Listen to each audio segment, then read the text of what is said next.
Alam mo ba yung isang move na parang maliit lang sa umpisa, pero kayang baguhin ang takbo ng isang buong conference? Ganito ngayon ang sitwasyon sa San Miguel Beermen. Isang injury-prone player, gustong kunin.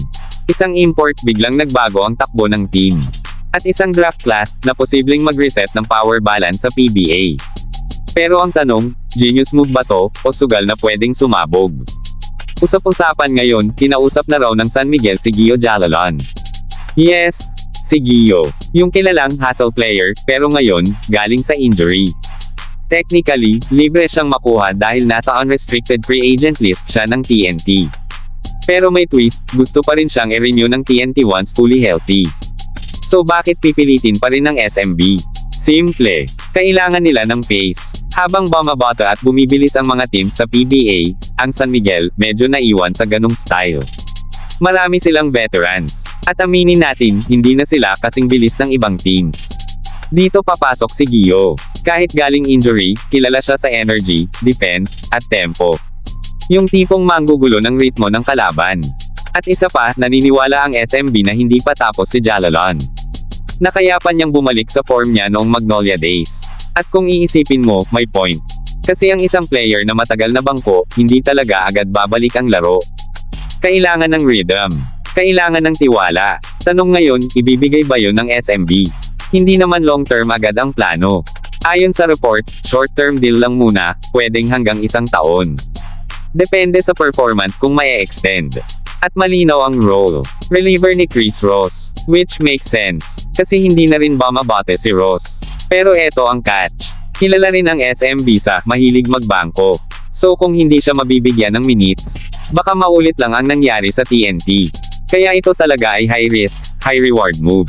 Kapag gumana, steal to. Kapag hindi, sayang lang ang slot. Habang may usapan kay Gio, may mas malaking dahilan kung bakit biglang yumangay ang SMB. Si Benny Boatwright. Pagbalik pa lang, 32 points agad. Ngayon, consistent na around 25 per game. At ayon kay Chris Ross, nakakatakot na ulit ang SMB.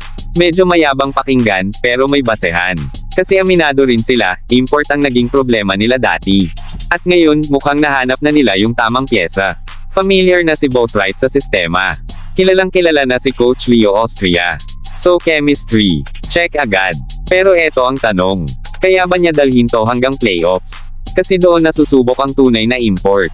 At habang nag-aayos ang SMB ngayon, mas lalong umiinit ang laban para sa future.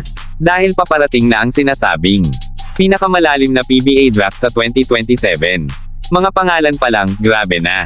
Dominic Escobar, versatile 6'5" na kayang maglaro halos lahat ng posisyon.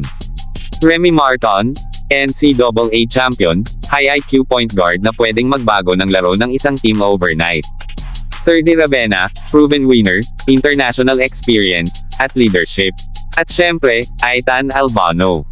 Isang KBL MVP na may larong kombinasyon ng bilis at talino. Isipin mo yan. Kapag napunta sa tamang team ang mga to, hindi lang roster ang mababago, pati hierarchy ng liga. Kaya ngayon pa lang, naghahanda na ang mga teams. Hindi lang para manalo ngayon, kundi para sa susunod na era ng PBA. So ano sa tingin mo? Smart move ba para sa SMB ang pagkuha kay Gio Jalalon? O masyadong risky dahil sa injury history niya? At totoo nga bang nakakatakot na ulit ang San Miguel? O maaga pa para sabihin yan? At sa 2027 draft, sino ang tingin mong magiging game changer? Comment mo lang sa baba, gusto kong marinig yan. At kung gusto mo ng ganitong klaseng PBA updates, analysis, at real talk basketball content, subscribe ka na sa Race Hoops Universe. Dito, hindi lang balita, kundi kwentong laro ang binibigay natin.